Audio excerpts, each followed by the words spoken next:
Assalamualaikum warahmatullahi wabarakatuh. Kembali lagi di channel aku Siti Sarah 31. Baik, di kesempatan kali ini aku mau membahas sesuatu yang mungkin teman-teman pernah mengalaminya, sering mengalaminya atau bahkan sedang mengalaminya. Sebelum mulai ke pembahasannya, jangan lupa untuk yang baru bergabung, tinggalkan like, komen, dan subscribe-nya ketika sudah menonton video ini sampai selesai. Jadi, aku mau membahas tentang stres, apa itu stres, gejalanya seperti apa, terus penyebabnya karena apa, dan bisakah kita berteman dengan stres atau berdamai dengan stres. Lalu, kalau bisa bagaimana sih caranya? Nah, aku bakal bahas satu persatu. Yang pertama, pengertian stres. Kak, aku sering kok stres misalkan karena kerjaan atau apapun itu, tapi aku nggak tahu stres itu apa sih pengertiannya. Jadi stres adalah suatu reaksi tubuh yang muncul ketika seseorang mengalami suatu ancaman, tekanan, atau bahkan perubahan yang besar. Dan stres juga bisa terjadi ketika seseorang mengalami atau merasakan gugup dan emosi. Nah, situasi inilah yang membuat respon tubuh baik secara fisik ataupun secara mental. Adapun respon tubuhnya itu bisa berupa misalkan nadi dan detak jantungnya menjadi cepat, terus otot-ototnya menjadi kaku, dan tekanan darahnya menjadi meningkat. Lalu stres juga dibagi menjadi dua. Yang pertama stres eksternal, disebabkan eksternal dan internal. Kalau misalkan eksternal itu disebabkan karena lingkungan, contohnya karena trauma. Yang selanjutnya yaitu stres karena internal nih. Internal itu dari diri kita sendiri. Misalkan nih kita nggak bisa mengontrol pikiran kita atau emosi kita, makanya kita jadi mudah lebih stres gitu. Nah, untuk gejalanya itu sendiri, stres bisa ditandai dengan emosi. Misalkan orang yang stres itu emosinya lebih labil, lebih cepat berubah-ubah, dan mereka tidak bisa menenangkan pikiran. Yang selanjutnya yaitu gejala fisiknya. Gejala fisiknya misalkan lemas, migrain, atau misalkan mual kayak gitu. Selanjutnya gejala kognitif. Orang yang stres, mereka cenderung tidak akan bisa berkonsentrasi. Kebanyakannya ya, mereka cenderung tidak akan bisa berkonsentrasi, tidak bisa memutuskan keputusan yang baik atau yang tepat. Selanjutnya yaitu gejala perilaku. Untuk perilakunya sendiri, orang yang stres itu misalkan mereka nggak mau makan atau mereka nggak mau beraktivitas. Untuk penyebab stres itu sendiri bisa karena tekanan batin, mungkin karena masalah keluarga, masalah cinta, masalah pekerjaan, keuangan, masalah kuliah, dan masalah-masalah yang lainnya yang nggak bisa aku sebutin satu persatu di sini ya. Misalkan nih masalah kuliah, mungkin karena pertengkaran orang tua, karena perceraian orang tua. Untuk masalah kuliah mungkin karena tugasnya yang terlalu numpuk, atau mungkin karena kitanya nih yang malas untuk mengerjakan tugas sampai tugasnya dibiarkan numpuk kayak gitu. Untuk masalah pekerjaan sama ya, masalah pekerjaan biasanya karena tekanan dari atasan, biasanya karena deadline-nya yang harus selesai hari ini nih misalkan, tapi tugasnya banyak banget kayak gitu.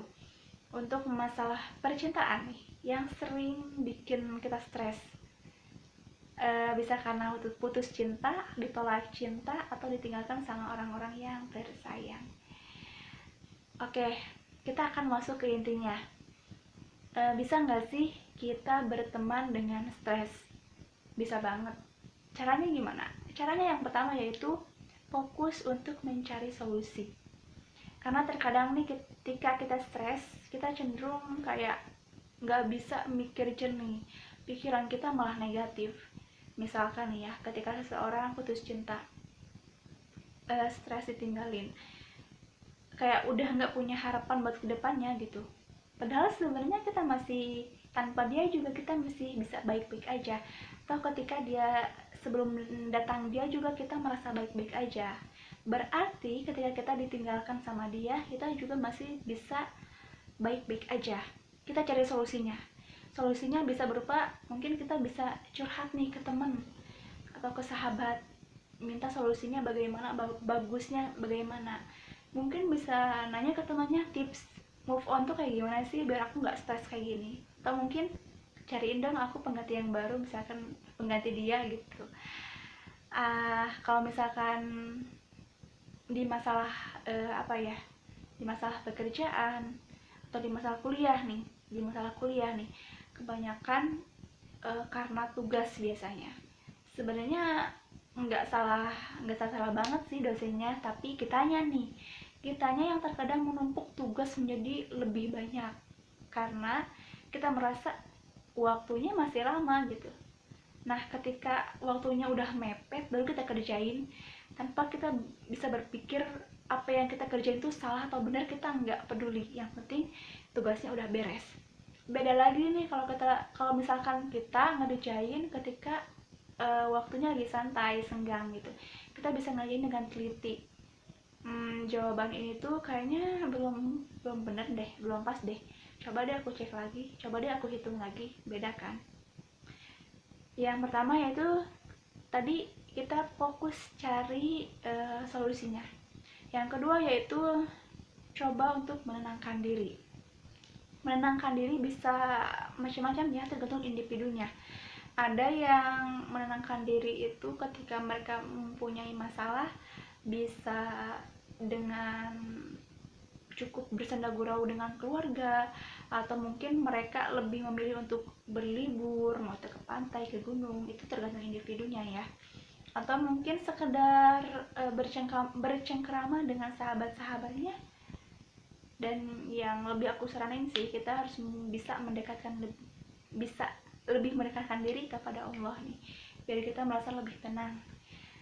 Dan kalau misalkan kita lagi stres, kita mungkin bisa untuk mendengarkan tausiah-tausiah, kajian-kajian yang bisa memotivasi kita kayak gitu. Cara yang ketiga yaitu biarkan waktu yang menjawab semuanya.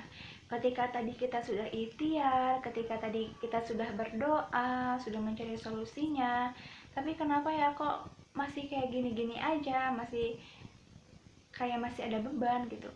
Coba biarkan waktu yang menjawab semuanya, karena maksudnya nggak ada yang instan loh, semuanya butuh proses juga kayak gitu. Mungkin itu sih yang bisa aku sampaikan kali ini. Jadi jangan terlalu memandang stres itu negatif. Stres juga bisa kita jadikan sebagai teman, dan stres juga bermanfaat loh untuk kita. Manfaatnya apa sih? Nah, manfaatnya kita bisa lebih kuat, kita bisa lebih siap menghadapi tantangan-tantangan yang selanjutnya.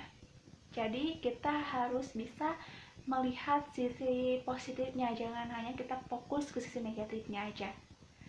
Oke, semoga video ini bermanfaat untuk teman-teman.